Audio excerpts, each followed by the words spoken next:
আচ্ছা কাঞ্চন, তুই কান্নাকাটি করলে কি কাশেম ভাই ফিরে আসবে? চল ভাত খাবি। না, দুপুরের সময় তোদের গ্রামের মান্নু ভাইয়ের সাথে দেখা হলো। ঢাকা থেকে এসেছে, বললো কুমিল্লা ক্যান্টনমেন্টের সব বাঙালি মিলিটারি নাকি মারা গেছে। যদি মারা গিয়েই থাকে কি করতে পারবে? এমনি অসংখ্য কাশেম ভাই রক্তের বিনিময়ে আসবে স্বাধীনতা। মনকে আরো শক্ত কর, চল খাই। খাবার তো আমার ভিতরে যায় না রে। তুই না খেলে আমি তো খেতে পারবো না কাঞ্চন। এই কাঞ্চন করে, কাঞ্চন, কাঞ্চন, খোকা ভাই আসো। কোনো খবর আছে? হ্যাঁ কাঞ্চন, তুই বাড়ি যা, তোর বড় ভাই আসছে। কে? আমার ভাই? হ্যাঁ কাশেম ভাই। কাঞ্চন চলে আসিস, আমি কিন্তু তোর জন্য না খেয়ে বসে থাকবো। ছোট মিয়া, এত রাইতে কি মনে কইরা? শুনলাম কাশেম বাড়ি আইছে। কাশিম ভাত খাইতেছে। সালাম আলাইকুম চাচা। ওয়ালাইকুম সালাম। কখন মিয়া? এই তো একটু আগে পথে সিদ্দিক ভাইদের সঙ্গে দেখা হলো। হ্যাঁ, ওরাই তো আমার সুখবরটা দিল। তুমি তো বাবা আমার একটু মুশকিলে ফেলাইয়া দিলা। পাকিস্তান সরকার এই এলাকার শান্তি রক্ষার দায়িত্ব আমার উপর দিছে। তুমি মিলিটারির চাকরি করো, তোমারে নিয়ে তো আমরা একটু বড় বিপদে পড়লাম। কেন চাচা? আরে মিয়া, তুমি মিলিটারির লোক, ছুটি নিয়া না কিভাবে বাড়ি আইছো এটা থানায় জানাইতে হইব। বাবা কাশেম, কাল সকালে আমার সাথে একটু থানায় যাইতে হইব। থানায় কেন ছোট মিয়া? শুনছি থানায় যারা যায় তারা আর ফিরে আসে না। আরে ভয় নাই ভাবি, আমি তো আছি। বাবা কাশেম, তুমি কাল খুব সকালে রেডি থাকবা। তারপর থানার ওনারা যা যা বলবে সেই রকম কাজ করতে হইব, বুঝলা না? কোথা থেকে সব আবার রেপোর্ট টেপোর্ট আইসা যাইব, পর বিপদ চলে আসবো। রেডি থাকো কিন্তু মিয়া। পুরো গ্রামের বিপদ এখন তুমি একাই। ভাই, কাঞ্চন,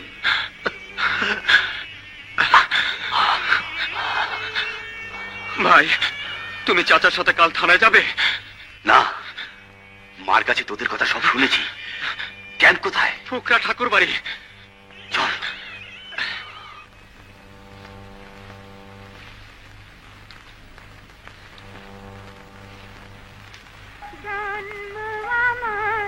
হে কি কাশিম?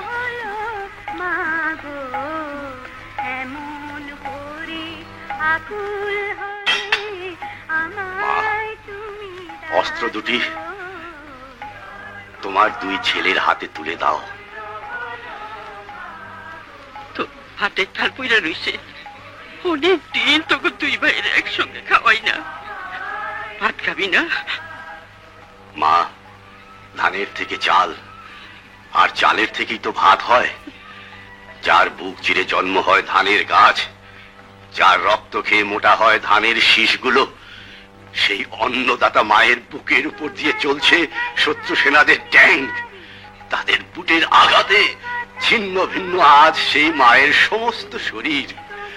সেই মা ডাক দিয়েছে, অস্ত্র তুলে দাও মা, দোয়া করে দাও, যেন জন্মভূমিকে শত্রু মুক্ত করে আবার তোমার কোলে ফিরে আসতে পারি। কেঁদো না মা, অস্ত্র তুলে দাও, দোয়া করে দাও মা। ভাই, বন্ধু, বাবা, চাচা, দেশের শত্রু সে যেই হোক, তাদের বিরুদ্ধে অস্ত্র ধরতে যেন হাত না কাঁপে। কাশিম, তোর কথায় বড় ডর করতেছে বাবা। আমার অনুরোধ, তোরা তোর চাচারে কিছু করিস না। ঠিক আছে, আশীর্বাদ করে দাও মা। তোমার দুই ছেলে যেন দেশের জন্য শহীদ হতে পারে।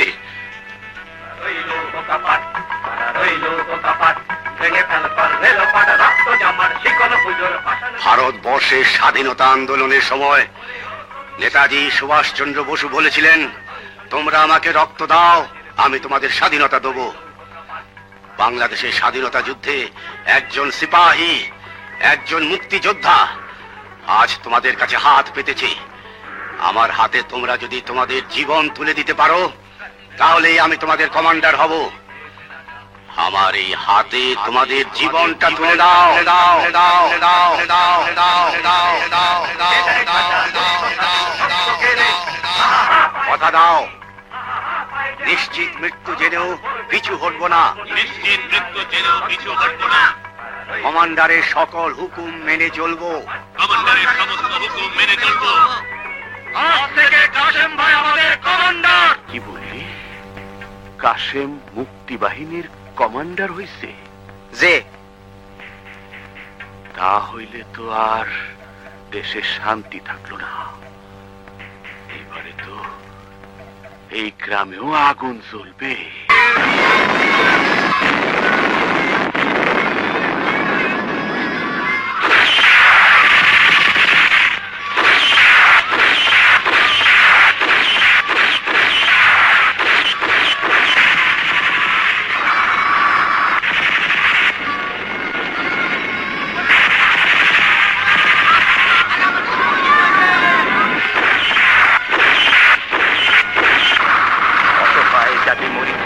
জানে না সন্তরণ কান্ডারি, আজ দেখিব তোমার মাতৃ মুক্তিপণ।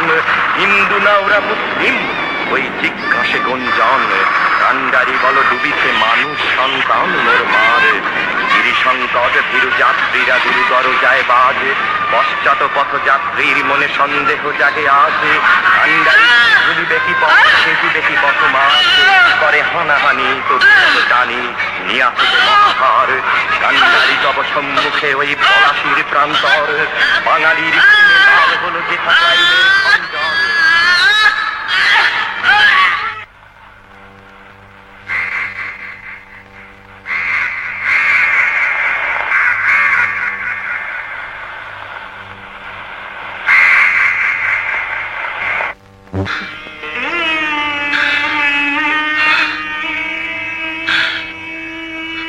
মা, তোমার তপ্ত তাজা বুকের রক্তে রঞ্জিত আজ জন্মভূমি। তোমার মৃত্যু তো কোনো লাঞ্ছনার মৃত্যু নয়, তোমার এই মৃত্যু এ জাতির গর্ব। যে দেখো মা, তোমার গর্বিত দুটি সন্তান, দুজন সিপাহী, দুজন মুক্তিযোদ্ধা তোমার রক্ত ছুঁয়ে দেশকে শত্রুমুক্ত করার শপথ নিচ্ছে। মা, যে আঁচলের নিচে তোমার দুষ্টু সন্তানেরা মুখ লুকাতো, যে আঁচল দিয়ে তোমার সন্তানদের চোখের পানি মুছিয়ে দিয়েছ, যে দেখো মা, সেই চোখে আজ আর পানি নেই, সেই চোখ আজ রক্ত লাল। সে আঁচল দিয়ে আজ আর চোখ মুছবো না, এ আঁচল দিয়ে আজ কাপড় বানালাম। কাশেম মিয়া, এখন কাইন্দা কোনো লাভ নাই। এই গ্রামে আগুন জ্বালাইছো তুমি, তোমার মায়ের মৃত্যুর জন্য দায়ীও তুমি। আমার মায়ের এই মৃত্যু যদি আমার জন্য হয়ে থাকে, এ আমার গৌরব। আমার মা দেশের গর্ব, আমার মা একজন বীরঙ্গনা, এ জাতির ইতিহাস। কিন্তু চাচা, তুমি এ জাতির কলঙ্ক। একজন বীরঙ্গনা মায়ের সন্তান হয়ে সে কলঙ্ক আজ মুছে দিলাম।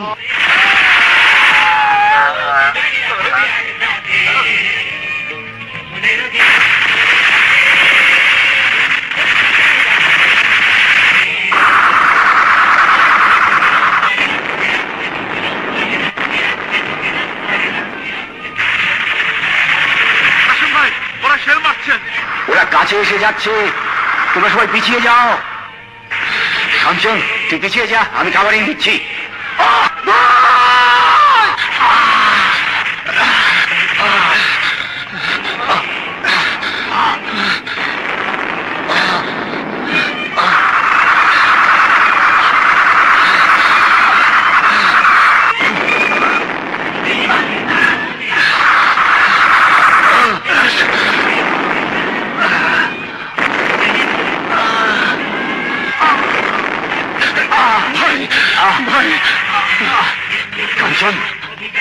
কাঞ্চন, আমি আর বেশিক্ষণ বাঁচবো না।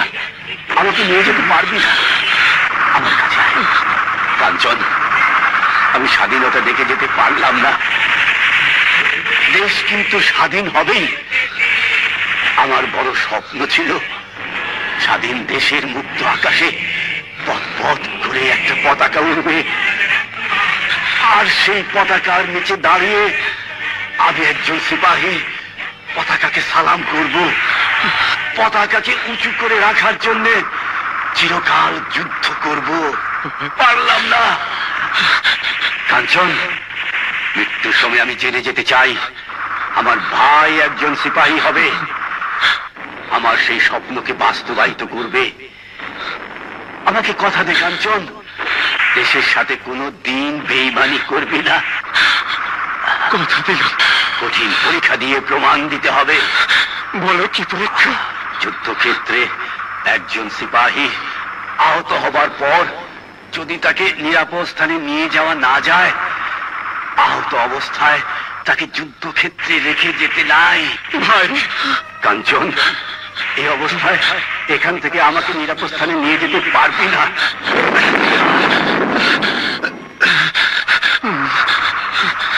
বাঁচাতেও পারবি না। আমি খুব কষ্ট পাচ্ছি। আমাকে শান্তি দে। ভূমি কর ভাই, এটা না সিপাহীর ধর্ম। মৃত্যুর সময় আমি অন্তত এইটুকু সান্ত্বনা নিয়ে যেতে চাই, আমার একটি ভাই সিপাহী হয়েছে। আমাকে আমাকে প্রমাণ দে তুই একজন সিপাহী। ভাই ভাই, আমি তোর commander. Order, shoot me. Kanchan, shoot me. সিপাহী Kanchan, shoot me. Shoot me Kanchan, shoot me.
বিশ্ববিদ্যালয়ের শেষ ডিগ্রি নিয়ে আজ আমি একজন পুলিশ ইন্সপেক্টর, আইন শৃঙ্খলা রক্ষাকারী বাহিনীর একজন সদস্য।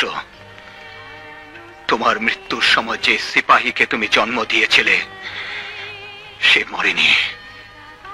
দোয়া করো অন্যায়ের বিরুদ্ধে রুখে দাঁড়াতে আমি যেন শক্তি পাই, স্বাধীনতা রক্ষার জন্য আমার হাতের অস্ত্র যেন উন্নত থাকে।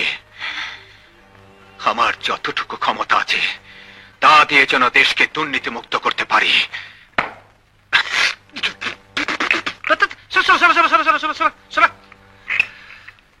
এই খারা খাইছে রে, ফাও খাইতে তো রাজি না, কিন্তু ওই 2 টাকা দে।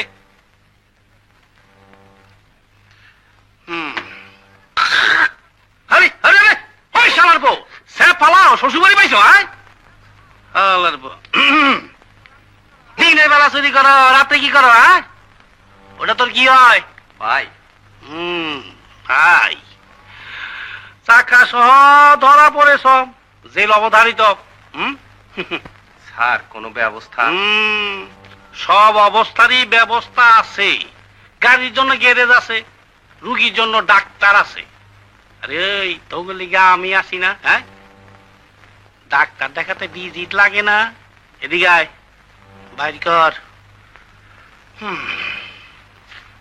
স্যার ওই যে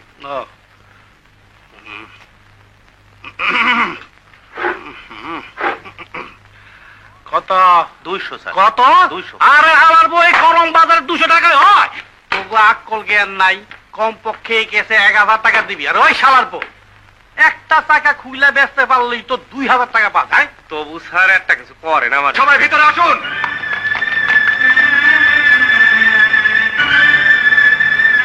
আপনাদের সবাইকে আমি বলে দিচ্ছি, আমি যতদিন এই থানায় আছি একটি পয়সা আমি ঘুষ খেতে দেব না। কে হলো? আমি এই গাড়ির মালিককে খুঁজছি। আমি। কি প্রয়োজন? গাড়িটা এখান থেকে সরাতে হবে। কি কারণ? কারণ this is no parking area, এখানে গাড়ি রাখা নিষেধ। আমি জানি এবং জেনেই রেখেছি। জেনেই রেখেছেন? না না না না, চোখ উল্টানো কিছুই নেই। আপনার পোশাকে বলে দিচ্ছে আপনি কে। এই যে সাহেব, আপনি নিশ্চয়ই এই এলাকার আইন শৃঙ্খলা রক্ষার দায়িত্বে আছেন। সব জায়গায় কিন্তু আইন চলে না। আইন শৃঙ্খলা রক্ষা করার দায়িত্ব যাদের উপর নিয়োজিত তাদেরই দায়িত্ব রয়েছে আইনকে সব জায়গায় সমানভাবে প্রয়োগ করা। আপনার পরিচয়টা জানতে পারি কি? আমার পরিচয়টা শুনলে আপনি এক্ষুনি এখান থেকে একটি নেংটি উদয়ের মতো দৌড়ে পালাবেন। তাহলে আর শুনে দরকার নেই, কারণ যে কোনো অবস্থাতে এই পোশাক আমাকে এখান থেকে পালাতে দেবে না। আপনি যেই হন না কেন গাড়িটা এখান থেকে সরিয়ে নিন, না হলে ফাইন করে দেব। গাড়িটা এখানেই থাকবে। থাকবে না? থাকবে। সরি, গাড়িটা এখানে না থাকার জন্য আমার যে সামান্য ক্ষমতাটুকু আছে তা আমি ব্যবহার করতে বাধ্য হচ্ছি। Charlie 4, I need record. এক্ষুনি পলক ভিডিওর সামনে রেখাটা পাঠিয়ে দাও।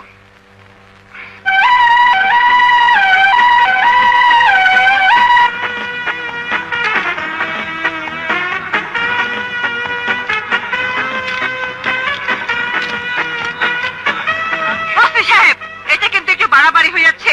একটু বাড়াবাড়ি নয়, আমি আমার ডিউটি করছি। ঠিক আছে, আমি সারাদিন এখানে বসে থাকবো। এবার পারলে গাড়ি নিন। এখনো বলছি গাড়িটা সরিয়ে নিন, না হলে কিন্তু আপনাকে শুদ্ধ গাড়িটা নিয়ে যাব। চাকরির ভয় নেই? থাকলেও কিছু করার নেই, ডিউটি আমাকে করতে হবে। এই চলো গাড়ি, এই চল। ভালো হচ্ছে না কিন্তু, ফলাফল খুব খারাপ। আমি দুঃখিত, জেনেও আমাকে করতে হচ্ছে এই পোশাকের জন্য। আমি কিন্তু দেখে নেব, আপনাকে নেক চেইনার বানিয়ে ছাড়বো। Remember it. I will see you.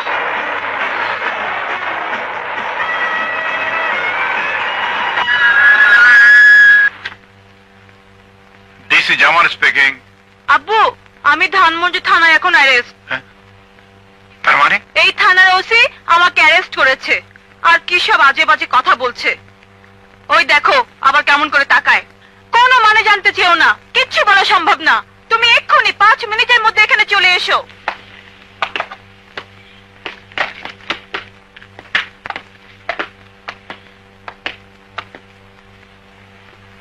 দেখুন আমি কার মেয়ে। স্যার, চম্পা আমার মেয়ে। তুমি ওকে অ্যারেস্ট করেছো? জি, মানে আব্বু, আমি আমার গাড়িতে রেখে পলক বুঝতে গিয়েছিলাম ক্যাসেট আনতে।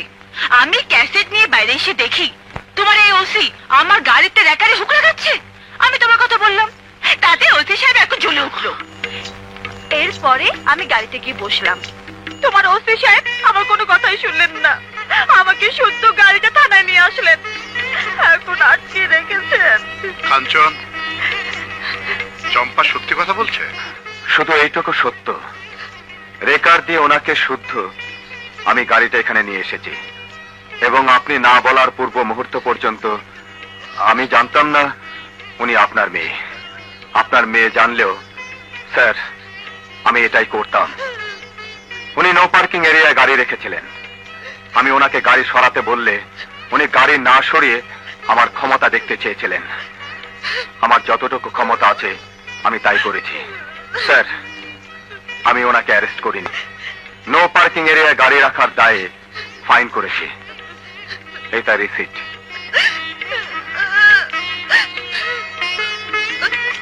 নাও নাও বলছি। যাও গাড়িতে গিয়ে বসো, যাও।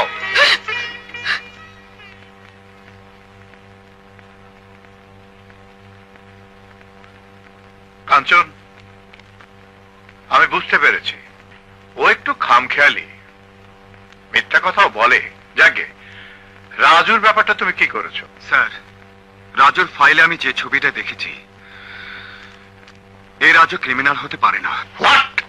স্যার এই রাজু একজন মুক্তিযোদ্ধা ছিল, আমরা একসাথে যুদ্ধ করেছি, ও আমার বন্ধু। ফাইলে যেভাবে লেখা আছে স্যার ও এতটা খারাপ হতে পারে না। হয়েছে, এটাই সত্যি। তুমি তোমার দায়িত্ব পালন করো। কখন সে কি ছিল সেটা আমাদের জানার ব্যাপার নয়। এখন সে শহরের একটা আতঙ্ক।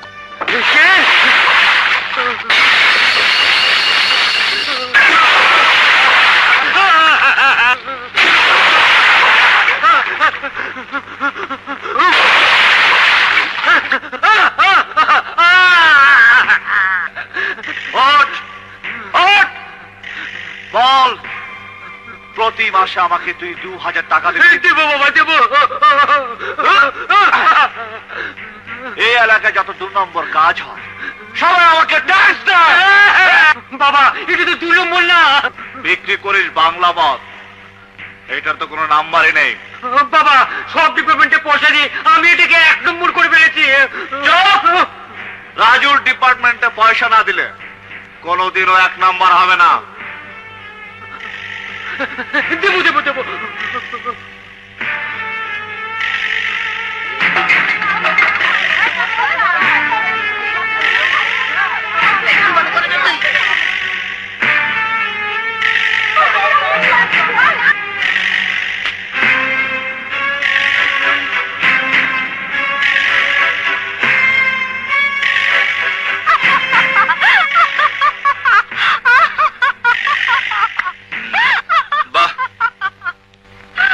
সিরাজদৌলার আলেয়ার হাসি।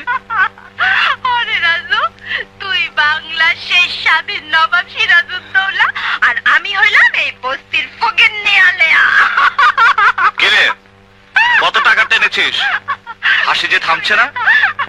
কি কইরা থামবো ক? বাংলার নবাবের নবাবি দখল করতে এসেছে ফিরিঙ্গিরা। পলাশিতে যুদ্ধ হবে, আলেয়াও আছে, আলেয়া যুদ্ধ দেখবে। তোর নবাবি বুঝি আর যায় রে রাজু মিয়া। চুপ কর। আস্তে চুপ তুমি করো রাজু মিয়া। ফিরিঙ্গিরা কয়া গেছে আমার হিরোইন বেচার ট্যাক্স, বস্তির ঘর ভাড়া সব তাগো দিতে হবে। খালি কয়া যায় নাই, আজকা বলে তো হবে। ওই যে হোটেলে তোমার আব্বুরা। যাও যাও যাও যাও যাও।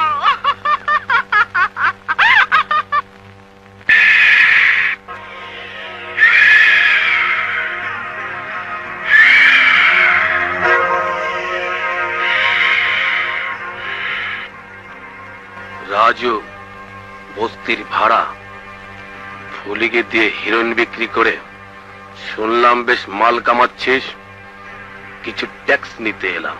রাজু ট্যাক্স নেয়, দেয় না। নেওয়াটাই যাদের অভ্যাস তারা কি সহজে দিতে চায়? আজ নেব এবং তোকে তা দিতে হবে।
রশি নিয়ে আয়, আমি তাকে বেঁধে রাখবো।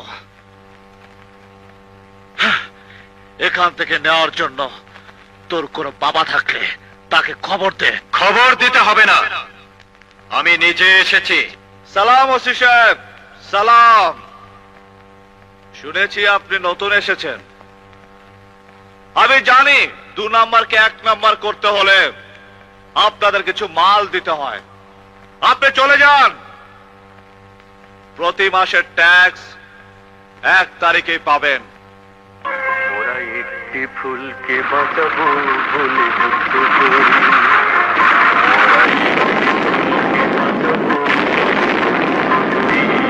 ওসি সাহেব, কি ভাবছেন? আজ কিছু সালামি? ভাবছি সেলামি নেব না সেলামি দেব। ভাবছি 1971-এর গোপালগঞ্জের প্রত্যন্ত গ্রাম কবিরপুরে যে ছেলের হাতের অস্ত্র শত্রু সেনাদের বিরুদ্ধে প্রথম গর্জে উঠেছিল, একে সেই রাজু। সে হাত শত্রু সেনাদের বিরুদ্ধে যুদ্ধ করতে কাঁপেনি। সেই পবিত্র হাত থেকে কিভাবে আমি সালামি নেব? কিভাবে আমি ওই হাতে হাত করা পরাবো? যে মাটির চির মমতায় আমার আরে কাঞ্চন দোস্ত, তুই এই থানা আছিস? তাহলে তবে কি? আমি একজন সিপাহী, আমি সৈনিক, আমি একজন মুক্তিযোদ্ধা। সেদিন মুক্তিযুদ্ধ করে নতুন যে পতাকার জন্ম দিয়েছি, আজও সে পতাকা সমুন্নত রাখার জন্য যুদ্ধ করছি। যতদিন পৃথিবীর মানচিত্রে এদেশ একটি উন্নত দেশ হিসেবে চিহ্নিত না হবে, ততদিনই যুদ্ধ চলবে। এই হাত দিয়ে যুদ্ধ করেছিলিস, যে হাত দিয়ে দেশের পবিত্র মুক্তি যুদ্ধ করেছিলি, যে হাতে জাতির গৌরব। মৃত্যুর পরে এদেশের মিউজিয়ামে যে হাতের মমি বানিয়ে রাখার কথা, সেই হাত দিয়ে অবৈধ পয়সা রোজগার করতে লজ্জা করে না?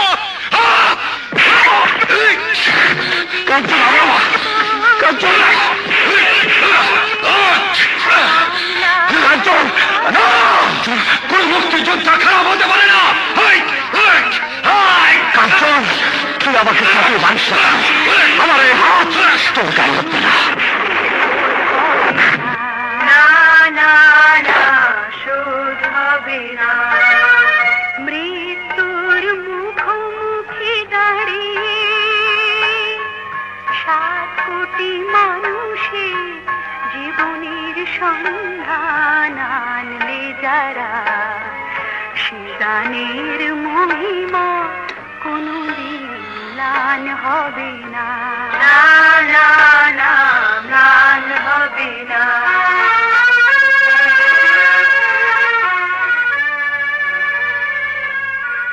কাঞ্চন, চলে আসিস। আমি কিন্তু তোর জন্য না খেয়ে বসে থাকবো। ভাইজান, খাবেন না? সরোজ, আমার খাবারটা থানা হাজতে নিয়ে যা। ভাইজান, আমি আজ থানা হাজতে বসেই খাবো। কে হলো? খাবারটা থানা হাজতে পাঠিয়ে দে।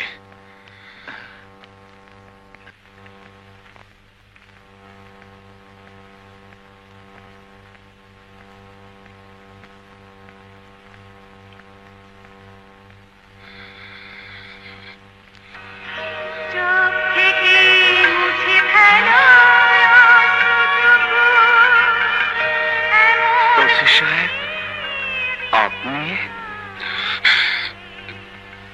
রাজু, আমি কাঞ্চন, তোর দোস্ত। 21 বছর এই বুকটা কারোর সাথে মেলাতে পারিনি রাজু। 21 বছর তোকে দিয়ে একসাথে ভাত খেতে পারিনি। হায় রাজু, একসাথে খাই। একটু আগে ধানমন্ডি থানার ওসি জনাব ইলিয়াস কাঞ্চন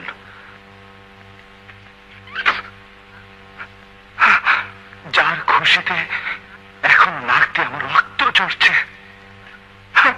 সে তাকে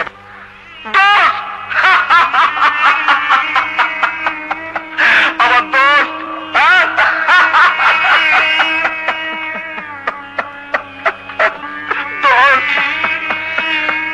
রাজু, এই দেখ, আমার গায়ে পুলিশের পোশাক নেই।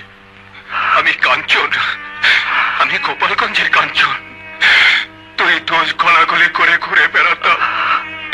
একসাথে খেলতাম, আমি সেই কাঞ্চন। একসাথে দুইজনে যুদ্ধ করেছিলাম রাজু। রাজু, সেটা এখন বেদনার স্মৃতি। মুক্তিযুদ্ধে সময়টুকু মনে হয় জীবনের কলঙ্কিত অধ্যায়। রাজু, একজন মুক্তিযোদ্ধা একটি স্বাধীন দেশের গৌরব। এদেশের মুক্তিযোদ্ধারা সর্বকালের সর্বশ্রেষ্ঠ সন্তান। একজন মা যেমন একটি সন্তানকে জন্ম দিয়ে তাকে ফেলে দিতে পারে না, তেমনি কোন মুক্তিযোদ্ধাও দেশের সাথে বেইমানি করতে পারে না। তুই কেন থানা হাজতে দিস? তোকে নিয়ে তো ইতিহাস লেখা হবে। তা না হয়ে আজ তোর নামে থানার ক্রিমিনাল ফাইলে রিপোর্টের পর রিপোর্ট লেখা হয়েছে কেন? ঐতিহাসিকরা মুক্তিযুদ্ধের ইতিহাসে আমার নাম লিখেছে কিনা আমি জানি না, তবে থানার ফাইলে ক্রাইমের যে ইতিহাস লেখা হয়েছে তা লিখেছে তোর মতো একজন পুলিশ অফিসার। রাজু, হ্যাঁ, দেশ স্বাধীন হলো, অস্ত্র জমা দিয়ে ফিরে গেলাম কলেজে। কলেজের পরে তুই গেলে রাজশাহী ইউনিভার্সিটিতে, আমি গেলাম ঢাকা ভার্সিটিতে। একই ক্লাসে একটি মেয়ের সাথে পরিচয় হলো, পরিচয় থেকে ভালোবাসা। হই হুল্লোড়ের মধ্যে কাটতে লাগলো দিনগুলো।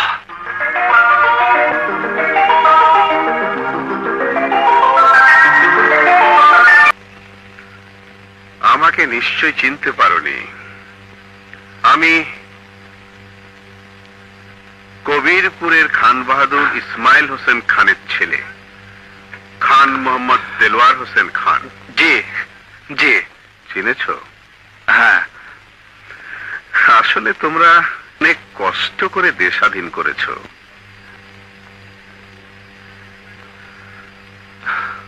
ফলও ভোগ করছো। তোমার পায়ে ওটা বিদেশি জুতো না? হ্যাঁ। আচ্ছা, তোমার দাদার কথা মনে আছে? ছোটবেলায় দেখেছি, অল্প অল্প মনে পড়ে। তোমার দাদার সামনে দুটো দাঁত ভাঙা ছিল। তোমার দাদা ছিল আমাদের পেয়াদা। আমি তখন খুব ছোট। তোমার দাদা একদিন আমাকে জুতো পরাতে গিয়ে ফিতে মারতে পারছিল না। একটা লাথি মেরেছিলাম, এক লাথিতেই সামনে দুটো দাঁত ভেঙে গেল। কচি, তোমার বাবা ঢুলে ঢুলে হাঁটতো বলে তাকে আমরা কচ্ছপ বলে ডাকতাম। আর তোমাদের বাপ দাদা 14 পুরুষ ছিল, আমাদের দায়ত, প্রজা, গোলামি বলতে পারো। গোলামের ইতিহাস বলা কি আপনার শেষ হয়েছে? শেষই বলতে পারো। দেশ স্বাধীন হয়েছে, তাই তো তুমি রাজু, কচিমুদ্দির ছেলে, আমার ড্রয়িং রুমে আমার সামনে সোফায় বসে আছো, তাও আবার জুতো পায়ে দিয়ে। তখন একটা সময় ছিল আমাদের বাড়ির সামনে দিয়ে কেউ জুতো পায়ে দিয়ে হাঁটতো না। জানেনই তো দিন বদলায়। এই ভারতবর্ষ মোগলদের পতন হয়েছে, ইংরেজদের পতন হয়েছে, তারপর আপনাদের। তুমি কি মাইন্ড করছো? যা সত্যি তাই বললাম। কচিমূর্তি অর্থাৎ তোমার বাবা আমাদের বাড়ির চাকর। স্টপ! কচিমুদ্দির ইতিহাস বন্ধ করুন। একটা কথা মনে রাখবেন খান সাহেব, স্বাধীনতা যুদ্ধে কচিমুদ্দির ছেলেরা সেদিন অস্ত্র ধরেছিল শুধু নতুন পতাকার জন্ম দেওয়ার জন্য নয়, তাদের অধিকার আদায়ের জন্য। এই অধিকার আদায়ের জন্য প্রয়োজন হলে তারা আবার অস্ত্র তুলে নেবে। খান সাহেব, আমার দুর্ভাগ্য যে তোমার পরিচয় আমি আগে জানতে পারিনি। জানতে পারলে কোনোদিনও তোমার সাথে আমার সম্পর্ক তো দূরের কথা, ছায়াও মারাতাম না। তোমার বাবার লাঠিতে আমার দাদার দাঁত ভেঙেছিল, এ কথা আমি কোনোদিন ভুলতে পারবো? No, never, impossible. Get out, I say get out, get out.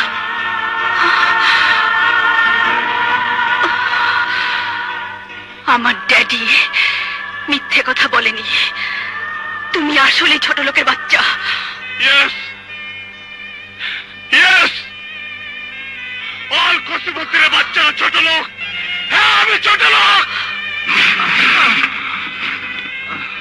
এই খান বাহাদুরের বাচ্চা, এই খান সাহেব, এই দালালের বাচ্চা, এই দেখ কসিমুদ্দির ছেলে এসেছে। যুদ্ধ আইনে কসিমুদ্দির ছেলে আবার যুদ্ধ ঘোষণা করছে।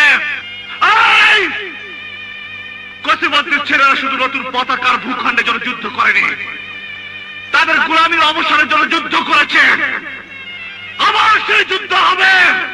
রশিদ, এই কুত্তার পুলিশকে বাচ্চা! টেলিফোন লাগা। এই খানের বাচ্চা, বেরিয়ে আয়! রাজু প্লিজ। আমি গোলামের বাচ্চা, আমি চালক কসিমুদ্দিন। রাজা প্লিজ আর একটি শব্দ করো না। তুমি এক্ষুনি এখান থেকে চলে যাও। আর কোনোদিন এই বাড়ির পাশে আমি করে দিচ্ছি। Arrest him. ধরে নিয়ে গেল পুলিশে বেআইনি অস্ত্র রাখার দায়। 7 বছরের জেল হলো, অথচ ধরা পড়লাম খালি হাতে। কাঞ্চন, অস্ত্র আমার কাছে ছিল না, ছিল না কাঞ্চন, বিশ্বাস কর। পুলিশ অফিসারের পা ধরে আমি কেঁদেছিলাম। আমি গরিবের ছেলে, আমার জীবনটা নষ্ট করবেন না স্যার।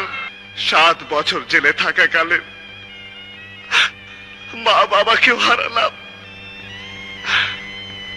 বের হয়ে দেশের যে অবস্থা দেখলাম, তাতে মনে হলো কি প্রয়োজন ছিল 71-এর যুদ্ধে। কসিমুদ্দিন ছেলেদের ভাগ্যে তো কোনো পরিবর্তন হয়নি, তাই নিজের অধিকার নিজেই আদায় করে নিতে থাকলাম। হয়ে গেলাম ক্রিমিনাল। এখন তুই ভালো হতে পারিস না রাজু। ছেড়ে দিতে পারবি তুই আমাকে এখান থেকে? ফিরিয়ে দিতে পারবি আমার জীবনের 7টি বছর? প্রমাণ করতে পারবি সেদিন বেআইনি অস্ত্র আমার কাছে ছিল না? পুড়িয়ে ফেলতে পারবি আমার নামে থানা ফাইলগুলো? তাহলে বিশ্বাস কর কাঞ্চন, আমি ভালো হয়ে যাব। আমি ভালো হয়ে যাব কাঞ্চন, আমি ভালো হয়ে যাব। পারবি না, বরং পারবে আরো 2টো মিথ্যে মামলা আমাকে ঢুকিয়ে দিতে। কাঞ্চন, তুই এখান থেকে চলে যা। তুই একজন পুলিশ অফিসার, আমি একজন ক্রিমিনাল, আমি একজন দাগি আসামি। চলে যা কাঞ্চন, চলে যা, চলে যা কাঞ্চন, and get out Kanchan, get out! নাও, রাজু চার্জশিটে কাঁঠাল বাগানের ডাকাতি কেসে তার ইনভলভমেন্টের কথা তোমাকে লিখতেই হবে। হাউ ইম্পসিবল স্যার, আমি তা পারবো না। এমনি একজন পুলিশ অফিসার ওর জীবনটাকে ধ্বংস করে দিয়েছে, আর আমি ওর বন্ধু হয়ে, নো স্যার নো, আমি তা পারবো না। হোয়াট? তুমি কি মনে করো না রাজু একজন criminal? Answer me, Raju criminal? Yes sir. একজন ক্রিমিনালের শাস্তি পাওয়া উচিত। ইয়েস। ধানমন্ডি থানা এলাকার আইন শৃঙ্খলা রক্ষার দায়িত্ব কার হাতে? তোমার হাতে? Yes sir. তাহলে ওই এলাকার শান্তির জন্য, আইন শৃঙ্খলা বজায় রাখার জন্য তোমাকে লিখতেই হবে, আর রাজুকে হাজতে দিতে হবে। স্যার, আমি রাজুকে জিজ্ঞেস করেছি, সে ওই ডাকাতি কেসে ছিল না, এবং আমি তা বিশ্বাস করি। আমার হাত দিয়ে আমি রাজুর বিরুদ্ধে কথা লিখতে পারবো না স্যার। হয় সে একদম দাগি আসামি। তাছাড়া ওই মামলায় তাকে সন্দেহ করা হয়েছে। কেসটা হেভি না করলে ওকে তুমি বেশি দিন হাজতে রাখতে পারবে না, তা তুমি বোঝো। তাই বলে আই এম সরি স্যার। কাঞ্চন, তুমি ভুলে যাচ্ছ, পুলিশ তার কাজ শুরু করে সন্দেহ থেকে এবং শেষ করে প্রমাণ দিয়ে। You have to write it, forget about your friendship. Okay? Okay sir. Suraj, শেষ পর্যন্ত রাজুর কথাই সত্য হলো। আমি পারলাম না, আমি রাজুর জন্য কিছুই করতে পারলাম না। শেষ পর্যন্ত আমার কলম দিয়েও তো রাজুর বিরুদ্ধে লিখতে হচ্ছে। যে পুলিশ অফিসারের জন্য রাজুর এই পরিণতি, তার আর আমার মধ্যে পার্থক্য কোথায়?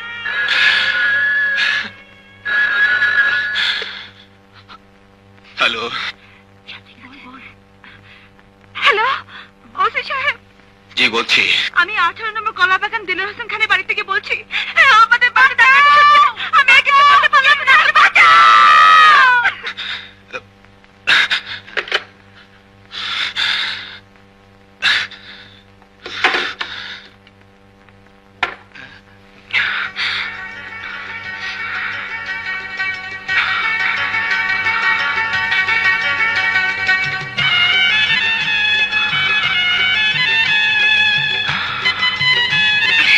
আয় বাবাজি।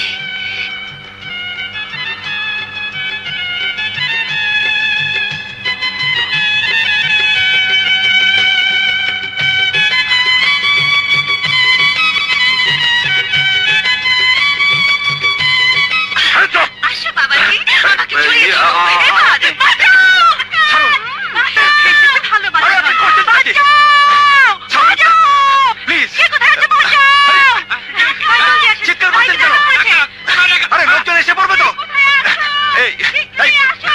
আরে জলদি আসো। উপরতলায়, উপরতলায়। ছাড়ুন বলছি। জলদি, জলদি। বদমাশ ছেলেটা আমার ঘরে ঢুকেছে। না, না, তবে হাত দেবেন না। আইন নিজের হাতে নেওয়া ঠিক নয়। আমি পুলিশ অফিসার জামান সাহেবের মেয়ে। আমি ওর উপযুক্ত শাস্তির ব্যবস্থা করতে পারবো। আপনারা আমাকে একটু সাহায্য করুন। ওকে গাড়িতে তুলে দিন। হ্যাঁ, হ্যাঁ, ধরুন, জলদি। আসো, চলো চলো বাবা, চলো ভাবি। একেবারে কেমন করে তাকায় দেখ।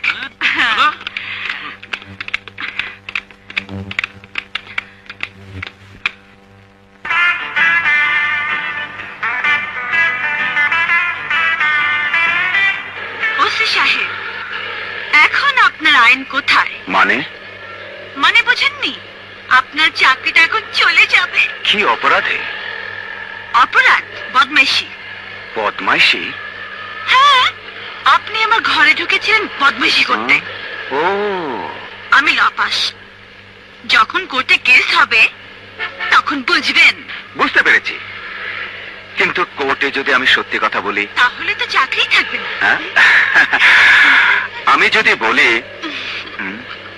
আমি আপনার সাথে বদমাশি করেছি, তখন তো উকিলরা বলবে আপনি রাজি ছিলেন কিনা, কিভাবে করলাম। কই আসুন। কি ব্যাপার চম্পা, রত্না, কাঞ্চন সব একসাথে? কোত্থেকে? আমি বলছি, আমাকে বলতে দিন। আব্বু, আমরা দুই বান্ধবী মার্কেটিং এ বেরিয়েছিলাম। জানোই তো, দেশটা একেবারে গোল্লাই গেছে। রাস্তাঘাটে হাইজ্যাকার একেবারে ভর্তি। নিউ মার্কেটের দোকান থেকে বেরোচ্ছি, হঠাৎ একটা লোক আমার গলার চেনটা ছেড়ে নিয়ে দৌড়। আমি চিৎকার করলাম, সবাই পাথরের মতন দাঁড়িয়ে দেখলো। বিশ্বাস করো আব্বু, বম্বের নায়ক মিঠুন, অনিল কাপুর, সালমান খান, অমিতাভ বচ্চন সব ফেল। বাজ পাখি, একেবারে বাজ পাখির মতন কোথা থেকে ছুটে এলো কাঞ্চন সাহেব। ছো মেরে ধরলো ছেলেটাকে, ফিরিয়ে দিল চেন। ভাবলাম ধন্যবাদটা আব্বুর সামনে গিয়ে দেব। ধন্যবাদ ওসি সাহেব। চলি আব্বু, চল। Thank you OC. Excuse me sir, আপনার মেয়ের সাথের মেয়েটিকে? কেন চেনো না? চেনার তো কথা। তোমার বাড়ি গোপালগঞ্জে না? জি স্যার। তোমাদের গোপালগঞ্জের নাম করা লোক দেলোয়ার হোসেন খান আমার বন্ধু, তারই মেয়ে। ও হ্যাঁ স্যার। স্যার স্যার ওদের বাসা কি কলাবাগান? হ্যাঁ। এক্সকিউজ মি স্যার, আমি একটু ওই মেয়েটির সাথে কথা বলতাম। ঠিক আছে, যাও। Thank you. এই যে শুনুন, আপনি রাজাকে চেনেন? কোন রাজু? ভার্সিটিতে পড়তো এক রাজু, তাকে চিনতাম, কিন্তু সে মরে গেছে জেলখানায়।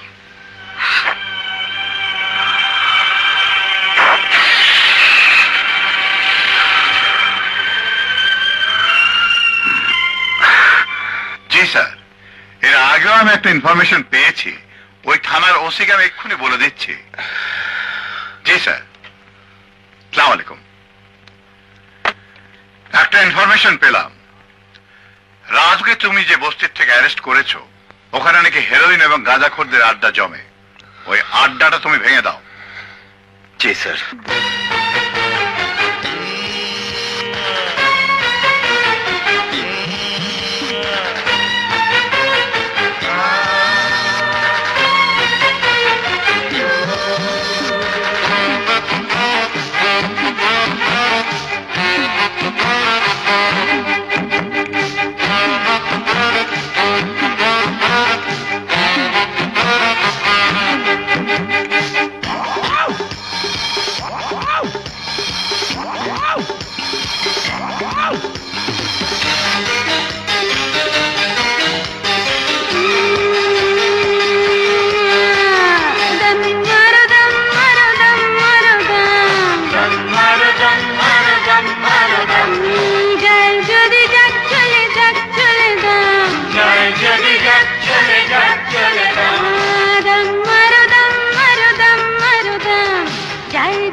ফুলির ঘর কোনটা? এইটা।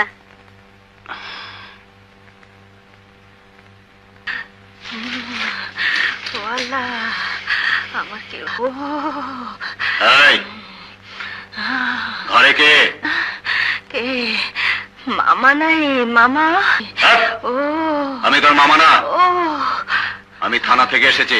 থানা থেকে এসেন? হ্যাঁ? ওরে বাবা রে, ওরে বাবা রে। আসসালামু আলাইকুম স্যার, আসসালামু আলাইকুম। আরে বাবা রে, আপনি কে লেগেছেন স্যার? তোর ঘরে হিরোইনের আড্ডা বসে? হিরোইনি? স্যার গো, আমি কোনো দিন হিরোইন দেখি নাই, সিনেমা হলে দেখছি। আমার ঘরে যদি কোনো হিরোইন আইতো তাহলে আমার ঘর ধন্য হয়ে যেত। মিথ্যে কথা বলার চেষ্টা করলে পেটের চামড়া তুলে ফেলবো।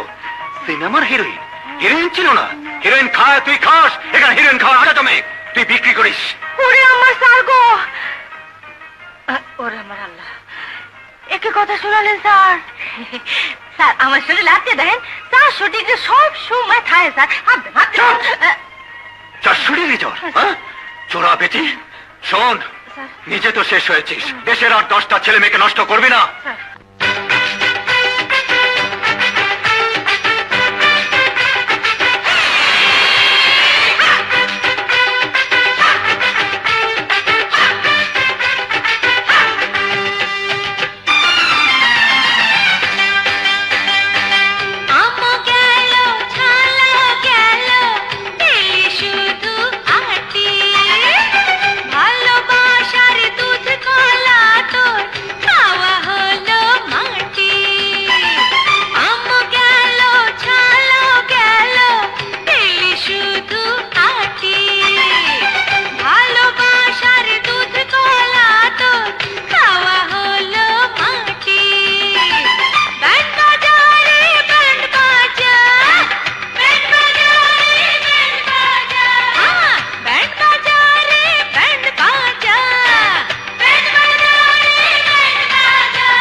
চাকরিত কেস আসবে বিনা দোষে,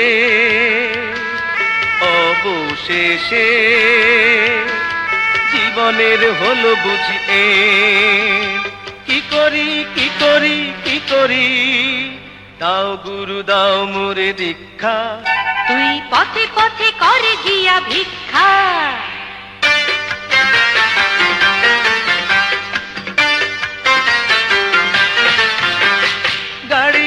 টাকা পয়সা কিছুই রবে না, মইরা গেলেও কবরেতে জায়গা হবে না। গাড়ি বাড়ি টাকা পয়সা কিছুই রবে না, মইরা গেলেও কবরেতে জায়গা হবে না। এই যে দুনিয়া কিসেরও লাগিয়া এত যত্নে বানাইয়াছ সাই, গরিবের জন্য বড় লোকের মনে কোনো দয়া মায়া নাই। এই যে দুনিয়া আমার ফকির ভাই, তোমার কাছে একটুখানি ভালোবাসা ভিক্ষা চাই। তাহারি তাহারি ওহো আমার ফকির ভাই, তোমার কাছে একটুখানি ভালোবাসা ভিক্ষা চাই। ও নো নো নো,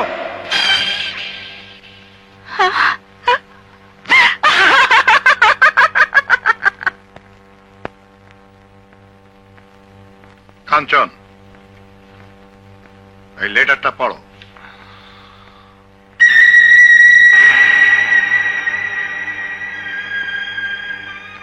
কেন লিখেছ? স্যার, আমার সামনে যে ফাইলগুলো আছে তা সবই আমার লেখা। এগুলোর সাথে মেলালেই বুঝতে পারবেন এই লেখা আমার নয়। আমার প্রতি এতটুকু বিশ্বাস রাখবেন স্যার, আমি যা করি তা বলার সৎ সাহস আমার আছে। এই চিঠি আমি লিখিনি, লিখলে অবশ্যই আমি স্বীকার করে নিতাম।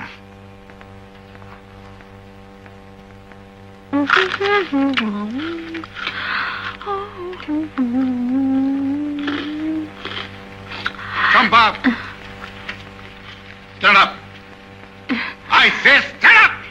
জি Stupid মেয়ে, মিথ্যাবাদী, তুমি একটা চোর। একটা বানোয়ার চিঠি লিখেছে সরল ছেলেটাকে ফাঁসাবার জন্য। জানো তোমার এই মিথ্যে চিঠির জন্য কি হতে পারতো? আমি যদি চিঠিটা নিয়ে সরাসরি আইজি সাহেবের কাছে যেতাম, ওই ছেলেটা সাসপেন্ড হতো। যে দুর্নাম ওর ঘাড়ে পড়তো তা তো আত্মহত্যা করতে পারতো। Get out! I say get out! যাও আমার সামনের থেকে, মিথ্যাবাদী চোর কোথাকার। Get out!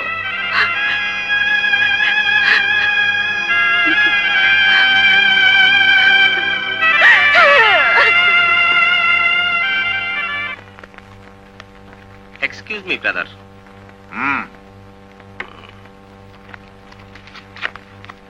মিনিস্টার সাহেব বোধহয় টেলিফোন করেছিলেন? না,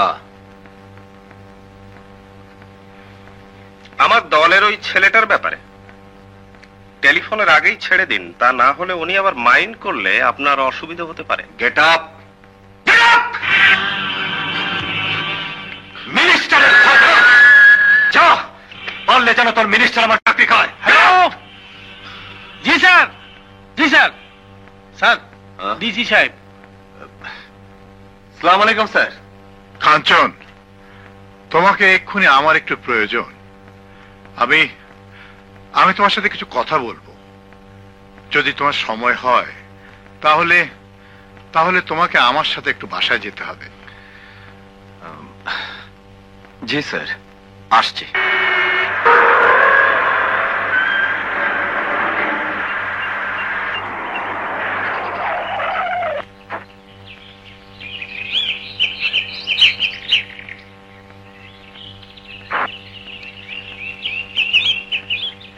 কাঞ্চন, জি, আমি তোমাকে এনেছি ওর সাথে একটা কম্প্রোমাইজ করিয়ে দিতে।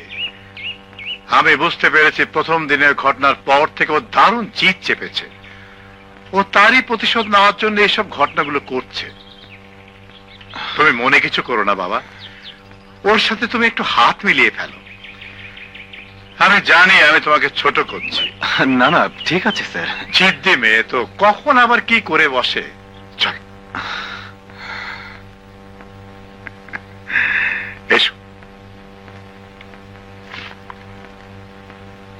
আব্বু, তুমি আমাকে কোনোদিন মারবে এ আমি ভাবতেও পারিনি। কি হবে এ জীবন রেখে? আমাকে ক্ষমা করো, আমি আত্মহত্যা করলাম।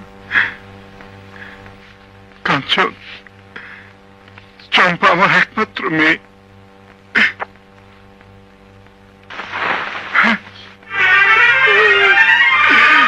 কাঞ্চন, আমার চম্পা রে, আমার চম্পা রে।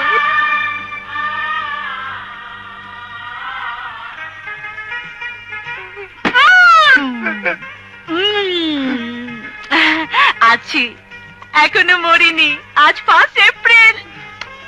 দেখলে দেখলে কাঞ্চন, এই নিয়ে আমি সারাটা জীবন কাটাচ্ছি। এদিকে আয়, এদিকে আয় বলছি।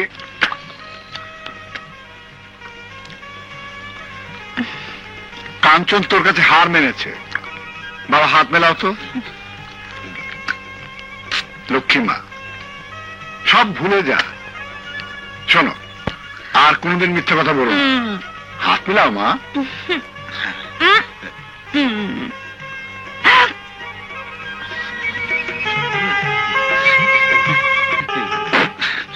তাহলে ওসি সাহেব, আজ থেকে কম্প্রোমাইজ। ও হ্যাঁ, একটা কথা আছে। এখন কিন্তু আপনাকে এখানে বসে থাকতে হবে। আমি রান্না করব, খেয়ে যেতে হবে। Sir, sir. কি ব্যাপার, আপনার স্যারের দিকে তাকাচ্ছেন কেন? এটা অফিস নয়, এটা বাড়ি। এই বাড়ির মালিক আমি। হ্যাঁ স্যার, আমার মিনিস্টারের ডিউটি আছে। মিটিং আমি নিচে না থাকলে। ও হ্যাঁ, আমি তো ভুলেই গিয়েছিলাম। চম্পা, কাঞ্চন আরেকদিন খাবে মা, ওর খুব জরুরি কাজ আছে। জন্মের পর থেকে দেখছি তোমাদের সব কাজই জরুরি। ঠিক আছে, যান যান ওসি সাহেব। রাগ করবেন না, আমি একদিন নিজে এসে খেয়ে যাব।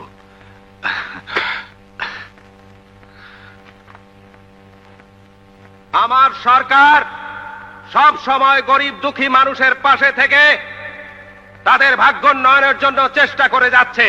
আমার সরকার এদেশের জনগণের সরকার, গরিব দুঃখী মানুষের সরকার।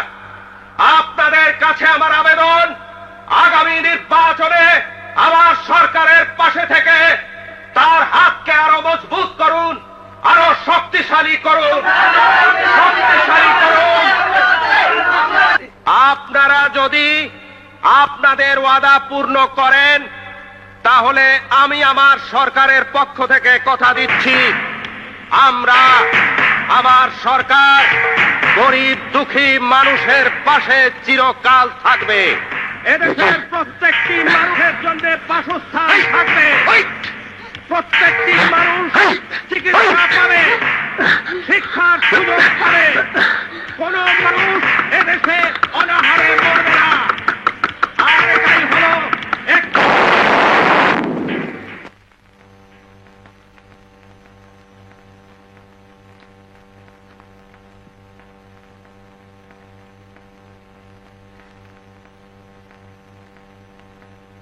তুই এখন কোথায় জানিস?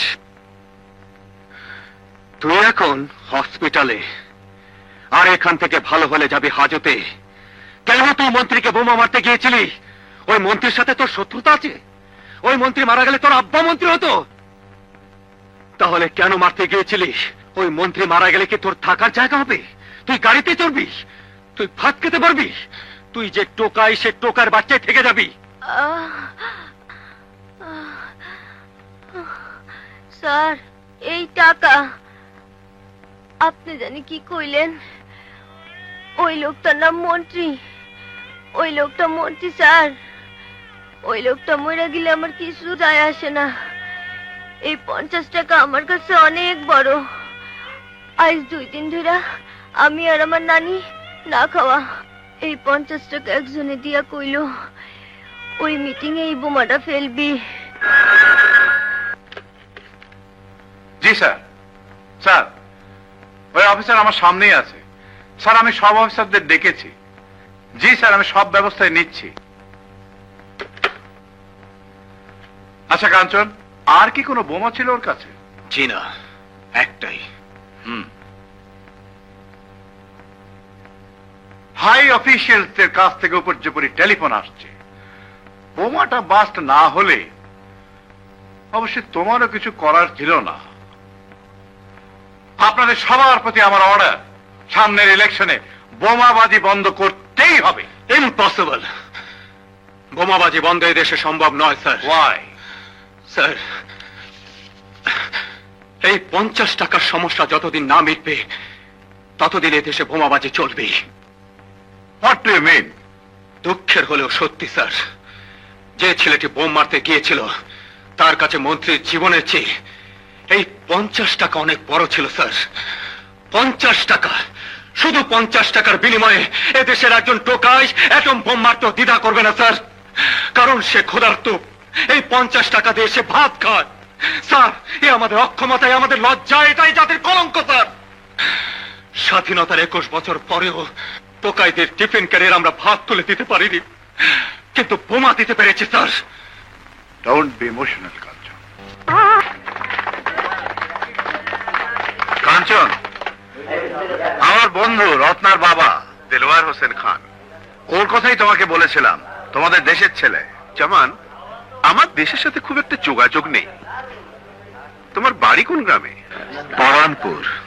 আরে, কি যেন নামটা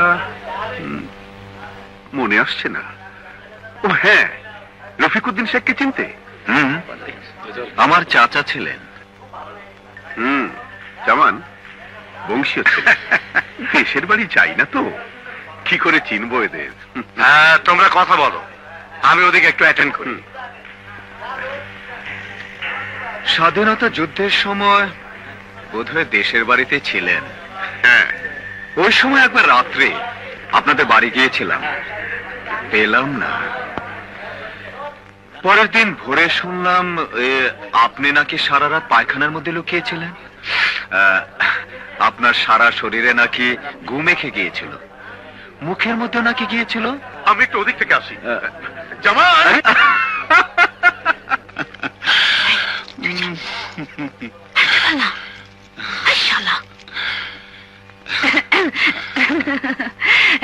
মুরব্বীদের সাথে কি বলছিলেন?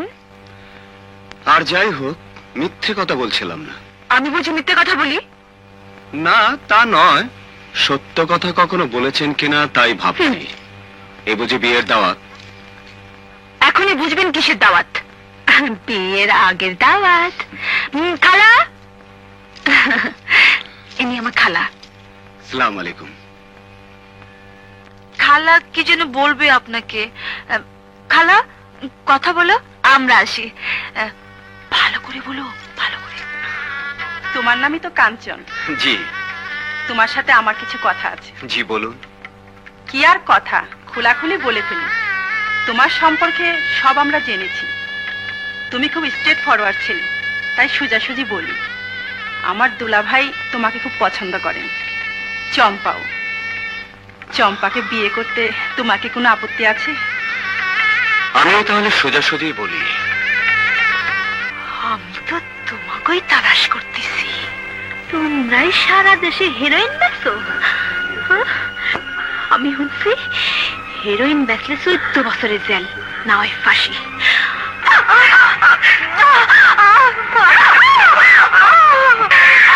তোমরা শোনো, দেলোয়ার খান সারা বাংলাদেশে হেরোইন বেচে।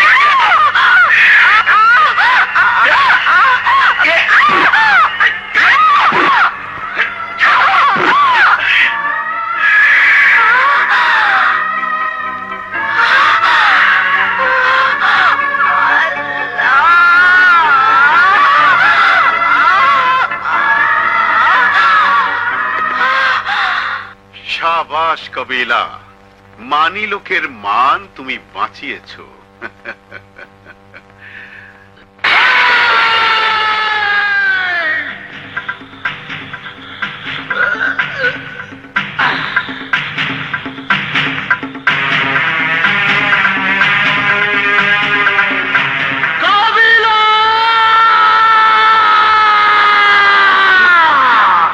রাজু, আর আগাইস না, মাল আছে, বুক ঝাঁঝরা করে দেব। এ বুক চাষটা আমার নয়, 71-এ পাক সেনারা পারে নাই। আয়! আয়!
রাজুর কাছ থেকে যে রিভলভারটা পেয়েছো ওটার নাম্বার যদি B234 হয় তাহলে ওটা আমার বন্ধু খান সাহেবের রিভলভার এবং ওটা আজই রাজু ছিনতাই করেছে।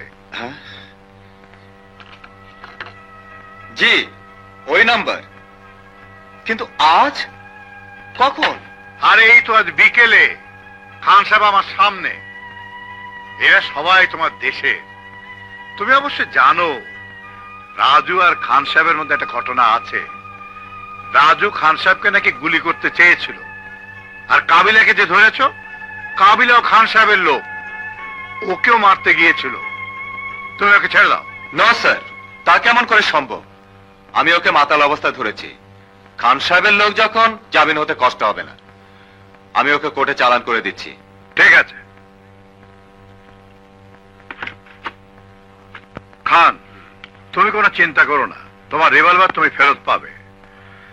আর কাবিলার জামিন বেটার তুমি কোর্ট থেকে নিয়ে নাও। রাজু, তুই সবকিছু অস্বীকার করছিস, অথচ ফুলের খুনের আসামি তুই। রিভলভার ছিনতাইয়ের কেস তো তোর বিরুদ্ধে। কাঞ্চন, ফুলের মৃত্যুর কথা আমি এখনো ভুলতে পারিনি। আমার মানসিক অবস্থা খুব খারাপ। একটা সাফ কথা শুনে নে, ফুলিকে আমি খুন করিনি। আর খান সাহেব, রংবাজি অনেক করেছি, প্রতিশোধ দিতে পারতাম, কিন্তু রত্নার জন্য আমি নীরব থেকেছি। খান সাহেবের মুখোমুখি আমি কোনোদিন হতে চাইনি। আমি কেন তার রিভলভার চিন্তাই করতে যাব? তাহলে ফুলিকে খুন করেছে কে? কাবিলা, এবং সেই জন্য আমি তাকে খুন করতে গিয়েছিলাম। কিন্তু ওর মামা কেস করেছে তোর বিরুদ্ধে, আর কাবিলা কেন বা খুন করবে ফুলিকে? ফুলি মরার সময় রাস্তায় চিৎকার করে বলেছিল খান সাহেব হেরোইন বিক্রি করে, তোমরা পুলিশকে বলে দিও। আর নিজেও হেরোইন খেত, মাঝে মাঝে বিক্রিও করত। আমার মনে হয় ওর মৃত্যুর জন্য এটাই আসল ঘটনা।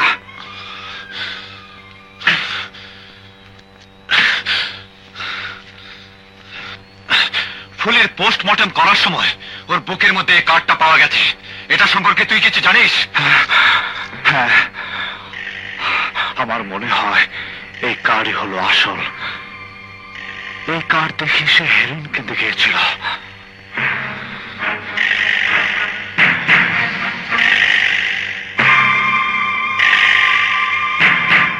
এই কার্ডটা আপনি চেনেন?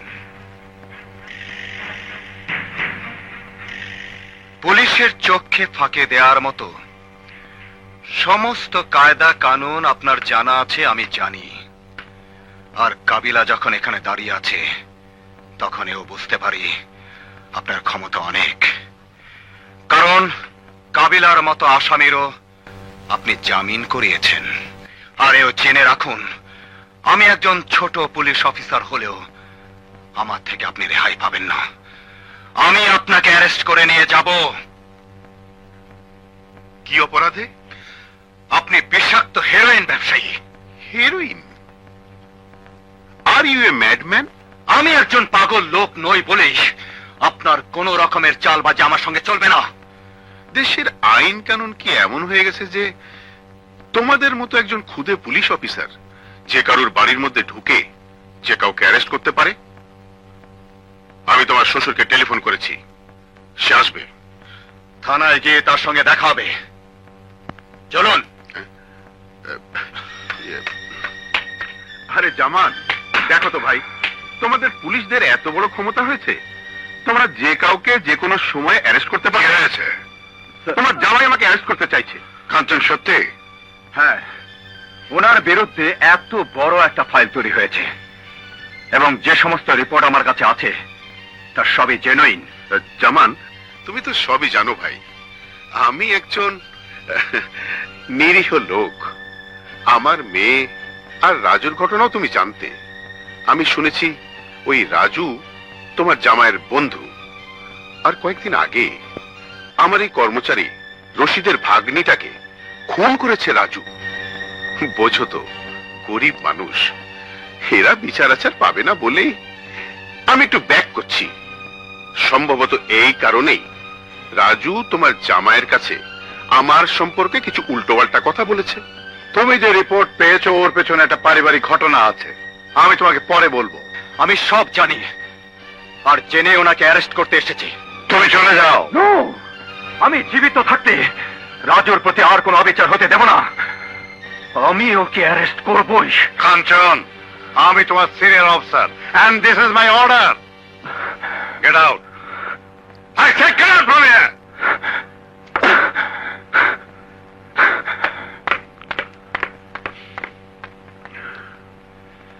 সরি খান, চলে। ইটস অল রাইট, বসো, আমার কাজ আছে। Thank you.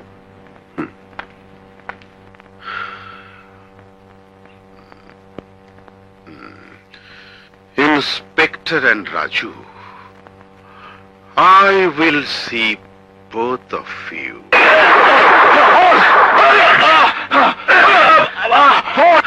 এই কার্ডের আসল মালিক কে? আমি জানি না স্যার, আমি জানি না। জানিস তো বটেই, এটা হলো 71 আর তোর কাছে 45। 71 আলো হিরোইন বিক্রি করতো, তুইও হিরোইন সহ ধরা পড়েছিস। বল এই কার্ডের আসল মালিক কে? আমি জানি না স্যার, আমি জানি না।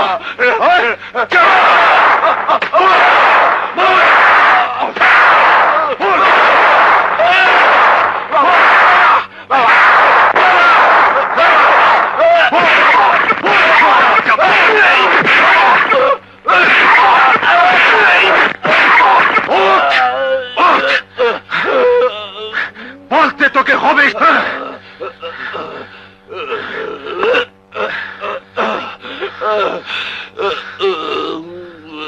বলবে না, বলবে না, জীবন থাকতে বলবে না।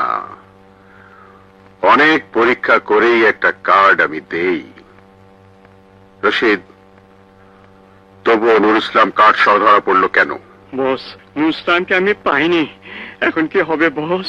এদিকে ফুলি মার্ডার, নুর ইসলাম কাঠ সময় ধরা পড়েছে, আমার কিন্তু ঠ্যাং কাটতে আছে। তোর তো সব কাজে ঠ্যাং কাঁপে। কাবিলা,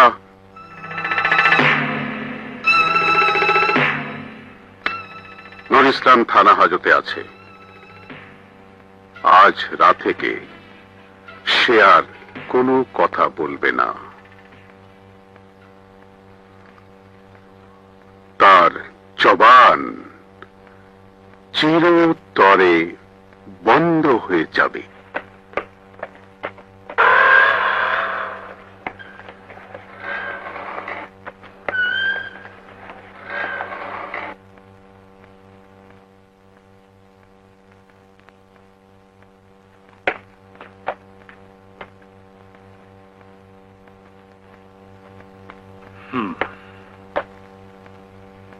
ওসি সাহেব, ওকে হিরোইন সহ আপনি ধরেছিলেন?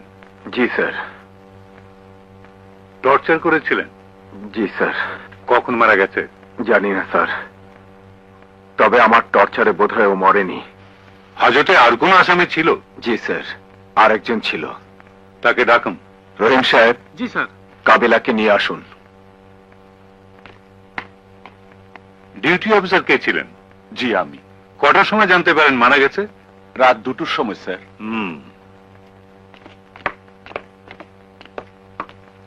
আচ্ছা, এর মৃত্যু সম্পর্কে তুমি কিছু জানো? স্যার, আমারে রাত 9টার সময় পুরো ক্যান্টিনেতে ধরে আনছে। আমি হাজতের মধ্যে গিয়ে দেখি এই লোকটা কোনার মধ্যে মরার মতো পড়ে আছে। সেন্ট্রির কাছে শুনলাম ওসি সাহেব নাকি ওরে অনেক পিটাইছে, অনেক রাইতে দেশ কি টানতেছে। কিছু সময় পর ধরে আর রাও পারে না। পরে ভয় আমি সবাইকে ডাকলাম, সবাই গিয়ে দেখে মরে গেছে।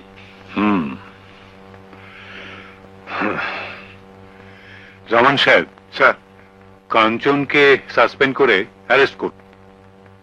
বলবীর, বল উন্নত মম শির, শির নেহারি আমারই নত শির ওই শিখর হিমাদ্রির।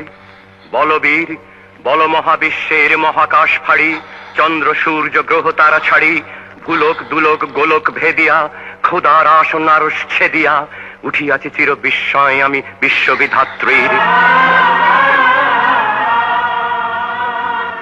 আব্বু, তুমি কাঞ্চনের পোশাক খুলে নিতে পারলে? তুমি পারলে তাকে অ্যারেস্ট করতে? হ্যাঁ পারলাম, কারণ এটা ছিল আমার ডিউটি। এটা তোমার ডিউটি আব্বু, তোমার একমাত্র মেয়ে জামাইকে নির্দোষ প্রমাণ করে তাকে আবার চাকরিতে বহাল করা। কে বলেছে সে নির্দোষ? আমি বলছি, কাঞ্চন বলেছে, এবং আমি তা বিশ্বাস করি। আমার মনে হয় কাঞ্চনের কথা আমার চাইতে তুমি বেশি বিশ্বাস করো। এক সময় করতাম, এখন করি না, কারণ সে বদমেজাজ, গোয়া, সে একটা জানোয়ার।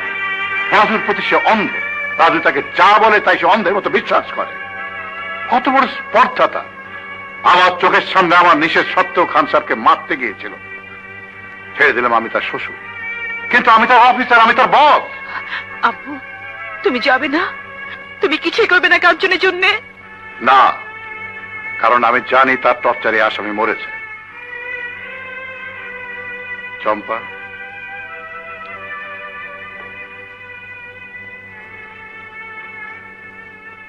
আমি সততার সাথে সারা জীবন চাকরি করেছি, কোনোদিন কারো কাছে মাথা নত করিনি, আজও পারবো না। আব্বু, হ্যাঁ হ্যাঁ, ধরেই নেইনি। সে অপরাধ করেছে বলে তার শাস্তি হয়েছে, হওয়া উচিত। আব্বু, তুমি আমাকে ল পড়িয়েছিলে। তোমার এককালে স্বপ্ন ছিল আমি বড় উকিল হই। স্বামীর চাকরি চলে গেছে, আজ আমাকে উপার্জনের পথ বেছে নিতে হবে। দোয়া করো আব্বু, তোমার স্বপ্ন যেন সফল হয়, আমি যেন বড় উকিল হতে পারি। আমার স্বামীর মামলা দিয়েই আমি আমার ওকালতে জীবন শুরু করব।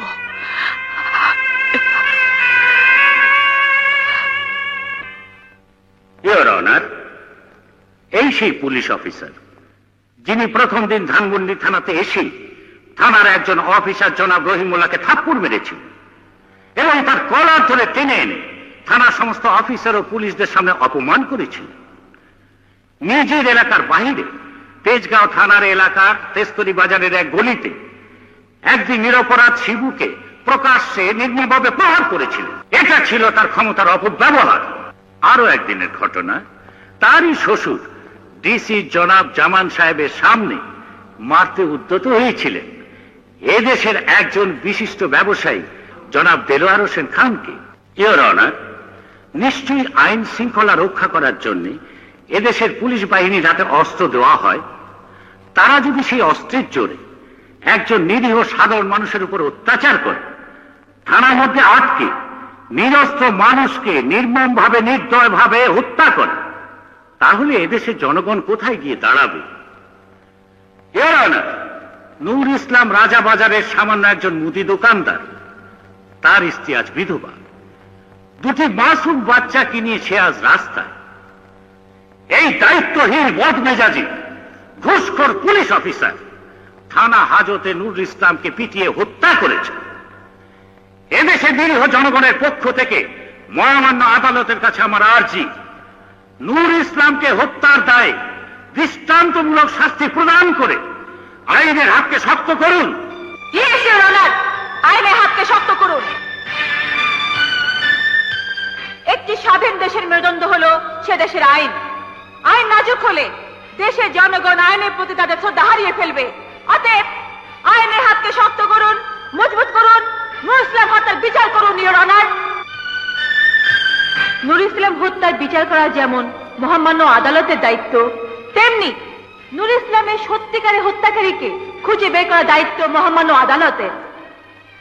নূর ইসলামের হত্যার সাথে জড়িত ব্যক্তিদের চিহ্নিত করার জন্য আমি পুলিশের ডেপুটি কমিশনার জনাব জামান সাহেবকে কিছু প্রশ্ন করতে চাই। পুলিশ ডেপুটি কমিশনার মিস্টার জামান।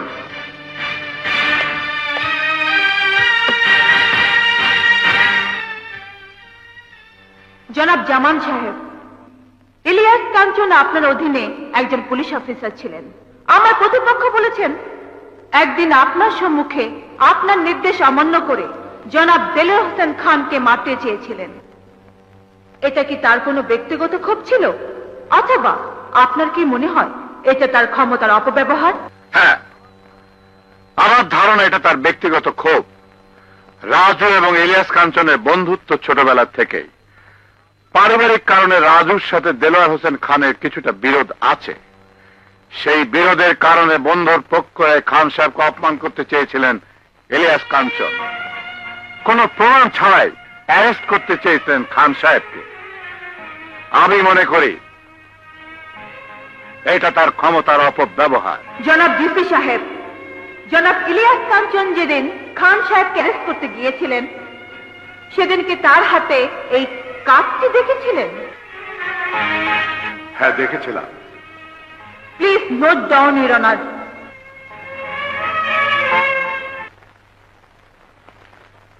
আচ্ছা কাবিলা, নুর ইসলাম যেদিন মারা যায় সেদিন রাত 8টার সময় আপনি ধানমন্ডি থানার সামনে একটা রেস্টুরেন্টে টাকা লেনদেন নিয়ে ফুলের মামা রশিদের সাথে গন্ডগোল করেছিলেন। জি। রশিদ ধানমন্ডি থানায় আসে এবং আপনার বিরুদ্ধে মামলা দায়ের করে। জি। মামলা করতে আসে কে? ওই রেস্তোরাঁয় পুলিশ গিয়ে আপনাকে অ্যারেস্ট করা পর্যন্ত 2 ঘন্টা সময় লাগে। জি না। ইয়েস, কারণ থানায় ওই মামলার রেকর্ড আছে। মহামান্য আদালতের কাছে ওই মামলার এজাহার কপি প্রদান করা হলো। ইওর অনার, কাবিলাকে আমার প্রশ্ন করা শেষ। এবার আমাকে অনুমতি দিলে আমি এই মামলার আসল ঘটনাবলীর বিবরণ দিতে পারি। অনুমতি দেয়া হলো। ইওর অনার, এই মামলার নেপথ্য নায়ক প্রধান আসামি দেলোয়ার হোসেন খান একজন হিরোইন ব্যবসায়ী। অবজেকশন ইওর অনার, আমার প্রতিপক্ষ মামলার বিষয়বস্তু থেকে দূরে সরে যান। না না ইওর অনার, এটাই মামলার বিষয়বস্তু। দেলোয়ার হোসেন খান নতুন কায়দায় অবৈধ হিরোইন ব্যবসা করেন। খুচরা ভাবে হিরোইন বাজারে ছাড়ার জন্য তিনি এই কার্ড সিস্টেম চালু করেছিলেন। কার্ড বহনকারী দেখলেই তাকে হেরোইন দেওয়া হতো। ফুলের মৃত্যুর পরে তার কাছে ওই একই ধরনের একটি কার্ড পাওয়া যায়। ফুলি এই কার্ড সম্পর্কে ফাঁস করতে চেয়েছিল বলেই তাকে খান সাহেবের নির্দেশে খুন করা হয়। এই কার্ড সম্পর্কে রহস্য উদ্ঘাটন করার জন্য ওসি ইলিয়াস কাঞ্চন নুর ইসলামকে অ্যারেস্ট করেন এবং নুর ইসলামের নিকটও একই ধরনের আরেকটি কার্ড পাওয়া যায়। 2টি কার্ডই আদালতে পেশ করা হলো।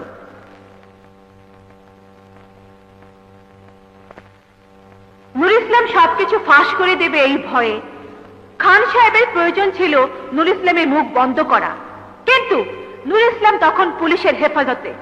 তাকে খুন করার জন্য কাবিলা এবং খান সাহেবের একজন বিশ্বস্ত কর্মচারী ধানমন্ডি থানার অদূরে একটি রেস্তোরাঁয় গন্ডগোলের প্রহসন করে।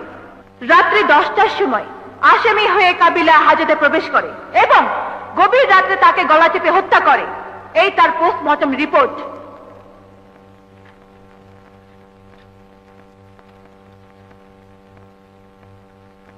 ইওর অনার, জনাব ইলিয়াস কাঞ্চন এবং রাজু এরা ছিলেন মুক্তিযোদ্ধা। দুজনের মধ্যে ছিল ঘনিষ্ঠ বন্ধুত্ব। এই একই উপজেলার বাসিন্দা দেলোয়ার হোসেন খান, তিনি ছিলেন রাজাকার। রাজাকারদের সাধারণ ক্ষমা ঘোষণা করা হয়েছিল তারা যেন সংশোধন হয়ে ভালো হয়, কিন্তু ইওর অনার, এটা খুবই দুঃখের বিষয়, দেলোয়ার হোসেন খান আজও ভালো হননি। আজও মনে প্রাণে এদেশের স্বাধীনতাকে মেনে নিতে পারেননি। তাই এখনো তিনি মুক্তিযোদ্ধাদের বিরুদ্ধে অনেক জঘন্য ষড়যন্ত্রে তার শিকার আজকে টেরর রাজু।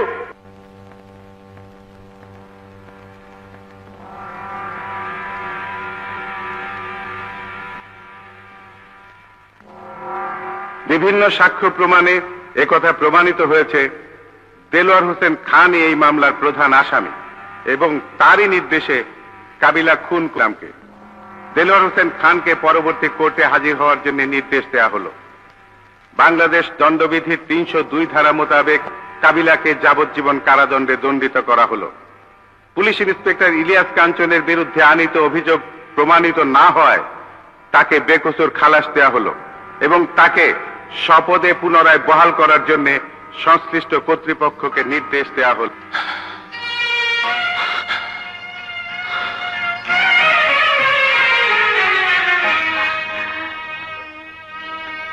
ইওর অনার, আমি আর পোশাক পরতে চাই না। যেদিন আমি পুলিশের চাকরিতে যোগদান করি সেদিন শপথ নিয়েছিলাম কোনো অন্যায়কে আমি প্রশ্রয় দেব না। আমি দেশের কাছে দিয়ে আমার প্রতিশ্রুতি আমি রক্ষা করতে পারিনি। আমি কথা দিচ্ছি, পোশাক না পরে একজন মুক্তিযোদ্ধা হিসাবে যে শপথ নিয়ে দেশ স্বাধীন করেছিলাম সেই শপথ অনুযায়ী আমি দেলোয়ার হোসেন খানকে নির্ধারিত তারিখে এই আদালতে হাজির করব।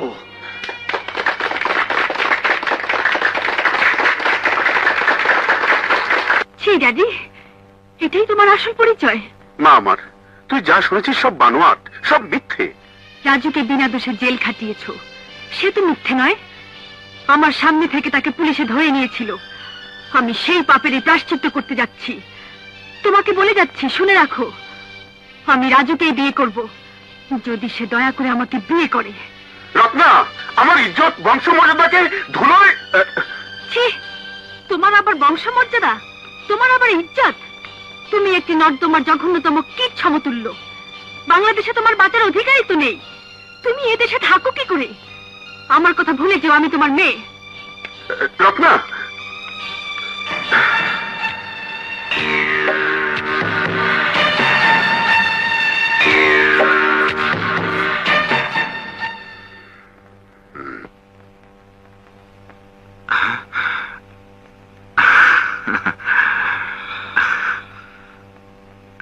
আমার কাছে আপনাদের কোনো প্রয়োজন আছে? হ্যাঁ আছে, আমি তোমাকে বিয়ে করতে এসেছি, এবং এখানেই। হ্যাঁ রাজু, ও তোকে বিয়ে করতে এসেছে। আপনার সাথে আমার খুব একটা কথা না হলেও আমি আপনাকে চিনি। রত্না আমার বান্ধবী, ও আপনাকে তখনও ভালোবাসতো, আজও বাসছে। আপনার জন্য আজও বিয়ে করেনি। আপনার সাথে বিয়ে না হলে ও চিরকুমারী থাকবে। কাঞ্চন, কাঞ্চন, কি হলো তোমার? চম্পা, আমার মাথাটা ঘুরে উঠলো। কাঞ্চন, ডাক্তার কাছে নিয়ে যা।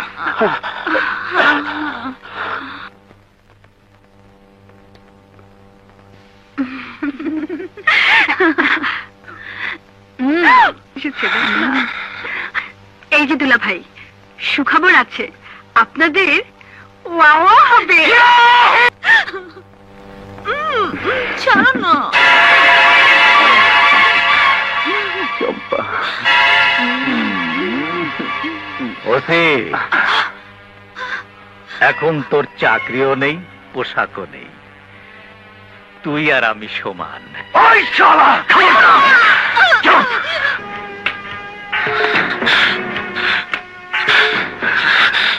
মামুনি, কষ্ট হচ্ছে? চুপ! রাজাকারের বাচ্চা! ছি, চিৎকার করে না। ছোট লোকরা চিৎকার করে কথা বলে। আমি বিনা কারণে তোমাদের ধরে আনিনি। আগে শোনো মামুনি, আমি শুনেছি তোমার স্বামীর চাকরি নেই বলে তুমি নতুন পেশা হিসাবে ওকালতি শুরু করেছো। তোমার বাবার বন্ধু হিসেবে এ ব্যাপারে আমার নিশ্চয়ই তোমাকে সাহায্য করা উচিত। কোনো উকিল যদি প্রথমে দু একটা মামলায় খুব দক্ষতা দেখাতে পারে, তাহলে সে সাইন করে। তোমার স্বামীর মামলায় তুমি দক্ষতা দেখিয়েছ, আমি তোমাকে আর একটা মামলা সুযোগ করে দিচ্ছি। সাক্ষী থাকবে তোমার নিজের লোক, তোমার স্বামী। একেবারে দেখা সাক্ষী হলে ভালো হয় না?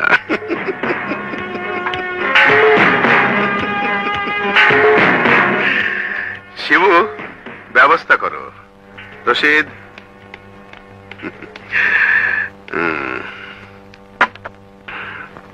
কন্ট্রাক্টের সব টাকা দিয়ে দিলাম। রাজাকারের বাচ্চা, এক কাঞ্চন চম্পাকে শেষ করে দেশের 11 কোটি মানুষের মুখ বন্ধ করতে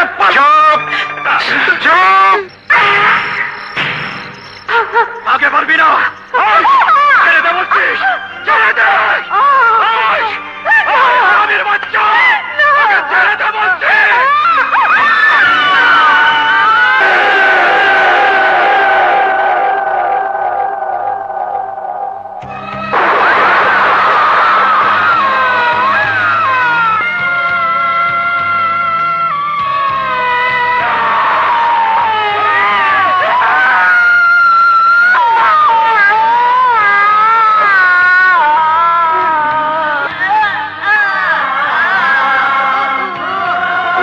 তরি ফুলিতেছে জল, ফুলিতেছে মাঝি পথ, ছিড়িয়াছে পাল, কে ধরিবে হাল, আছে কার হিম্মত? কে আছো জোয়ান, হও আগুয়ান, হাকিছে ভবিষ্যৎ।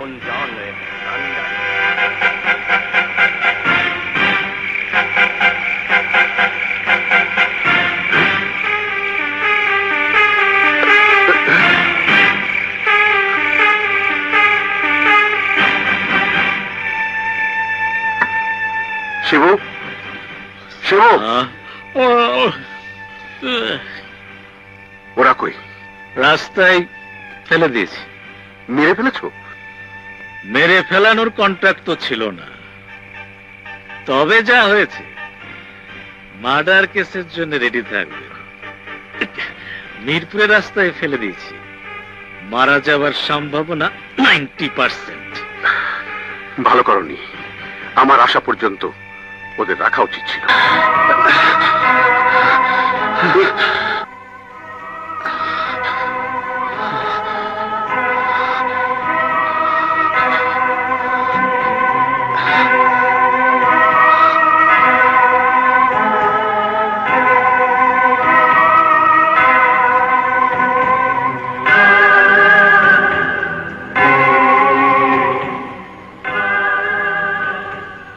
শুনুন,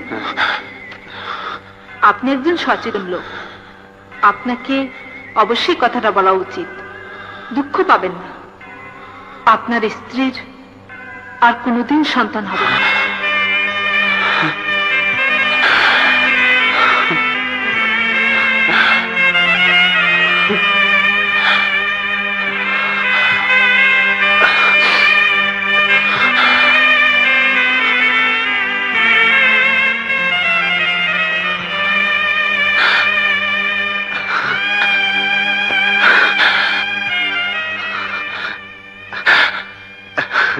চম্পা, আমাদের দরকার নেই, আমাদের দরকার নেই বাচ্চার। এই বাচ্চা ছাড়াও তো অনেকে বেঁচে আছে। চম্পা, চম্পা, এই দেশের 11 কোটি মানুষকে আমরা আমাদের সন্তান মনে করব। এই চম্পা, চম্পা, চম্পা, আমি তোমাকে কোনো দোষ দিচ্ছি না। এই এই এই সবই তো আমার চোখের সামনে ঘটেছে। চম্পা, একটিবার কথা বলো, মুখ খোলো চম্পা, চম্পা, চম্পা, একটিবার কথা বলো, মুখ খোলো চম্পা, একটিবার কথা বলো চম্পা।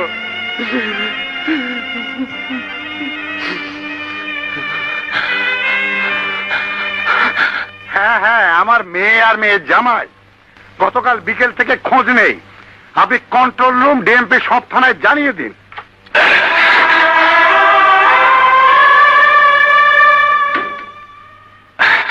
ডিসি সাহেব। কাঞ্চন? আমি কাঞ্চন, আপনার অধীনে একজন পুলিশ ইন্সপেক্টর ছিলাম। স্তব্ধ কেন? আমি ওই কাঞ্চন, যে দেশটি জন্ম দিয়েছে, যে দেশটির আজকের শত্রুদের ধরতে গিয়ে অপমানিত হয়ে হাজত কেটেছে, আমি সেই কাঞ্চন। ইয়েস, আই এম দ্যাট কাঞ্চন। হে আমার দেশকে ভালোবাসার পুরস্কার। স্যার, আমার সততার জন্য এ দেশের মানুষ আমাকে পুরস্কৃত করেছে। স্যার, চলুন আমার সাথে, দেখবেন আমার জীবনের সবচেয়ে বড় পুরস্কার আমি রেখে এসেছি হাসপাতালের ক্যাবিনে। চলুন স্যার, চলুন।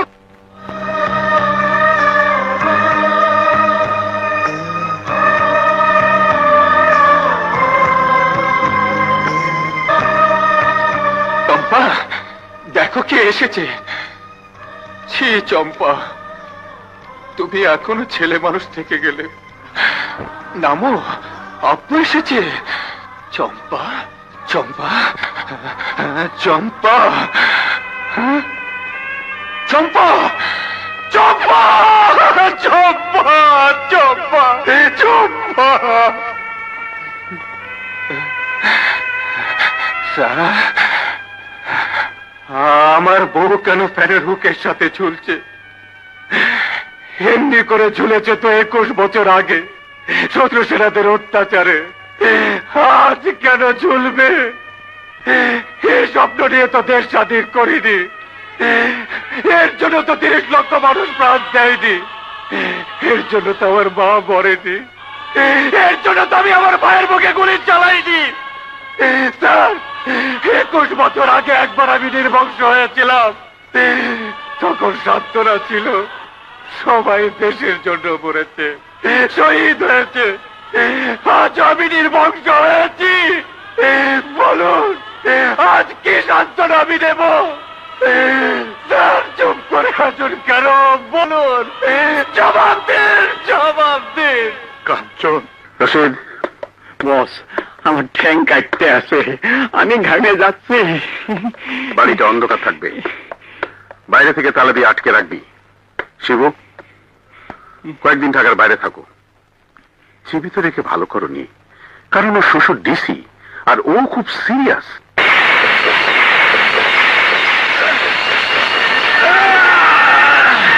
আমাকে বাঁচো শিবু। এই রাজাকারের বাচ্চা, এই দেখ, ৭১-এর মুক্তিযোদ্ধা আবার যুদ্ধ ঘোষণা করেছে।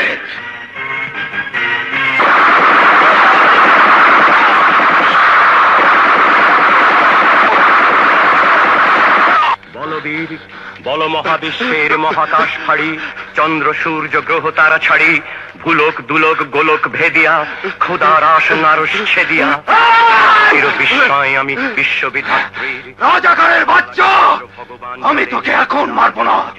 আজ তোর মামলার তারিখ, আমি তোকে কোর্টে নেব। উন্নত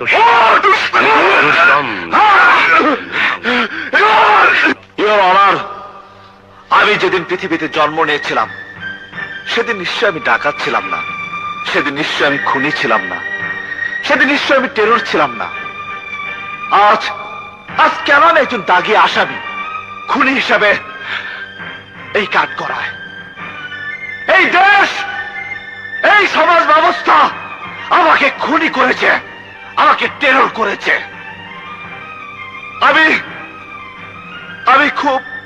আমি খুব গরিবের ছেলে, ইওর অনার। আমার বাবার নাম কসিমউদ্দিন। আজ থেকে 21 বছর আগে আমি স্বাধীনতা যুদ্ধ করেছিলাম। সেদিন যে স্বাধীনতা যুদ্ধ করেছিলাম, 21 বছর পর আজ মনে হয় সেই যুদ্ধ শুধু মানচিত্রে একটি নতুন দেশের জন্ম দিয়েছে, শুধু নতুন একটি পতাকার জন্ম হয়েছে।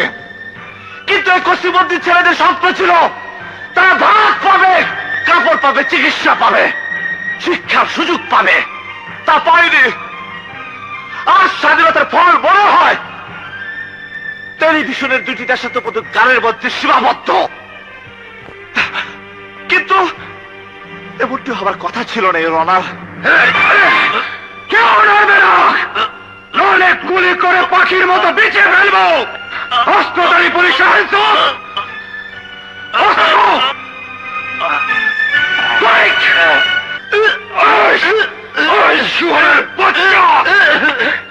আপনি বসুন জয় সাহেব, খবরদার আর কেউ এক চুলো নড়বে না।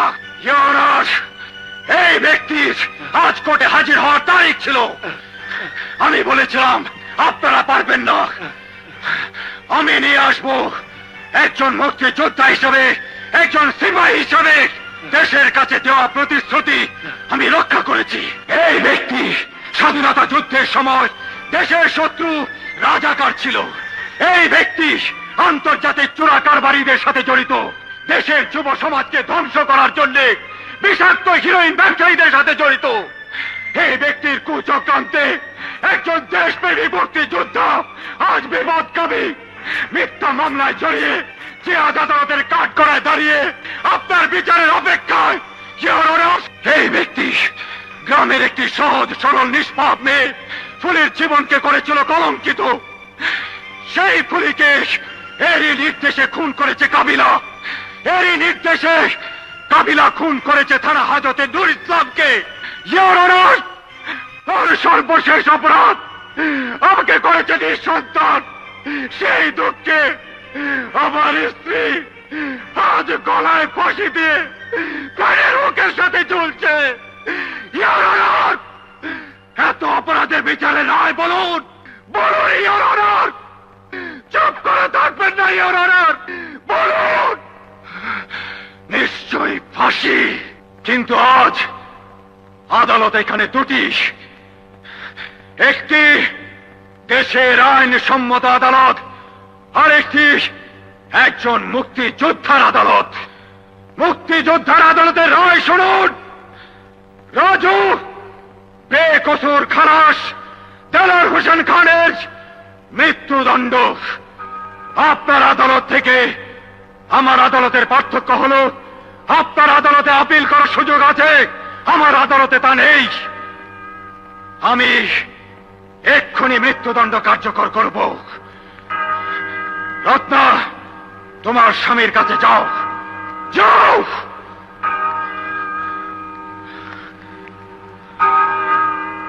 রাজুর হাত ধরে এখান থেকে চলে যাও, কারণ তোমার বাবার মৃত্যুদণ্ড এক্ষুনি কার্যকর হবে। কান্তন, রাজু যা, যা বলছিস।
পবিত্র সংসদে বসে যারা দেশ চালানো, আমি তোমাদের কাছে এই পতাকা পৌঁছাতে চেয়েছিলাম, পারলাম না।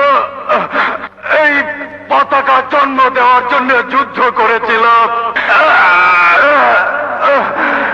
11 কোটি মানুষের কাছে অনুরোধ, এদেশের রাজনীতিবিদ, বুদ্ধিজীবী, কৃষক, শ্রমিক ভাইদের কাছে অনুরোধ, এই পতাকা যেন উঁচু থাকে, উঁচু থাকে।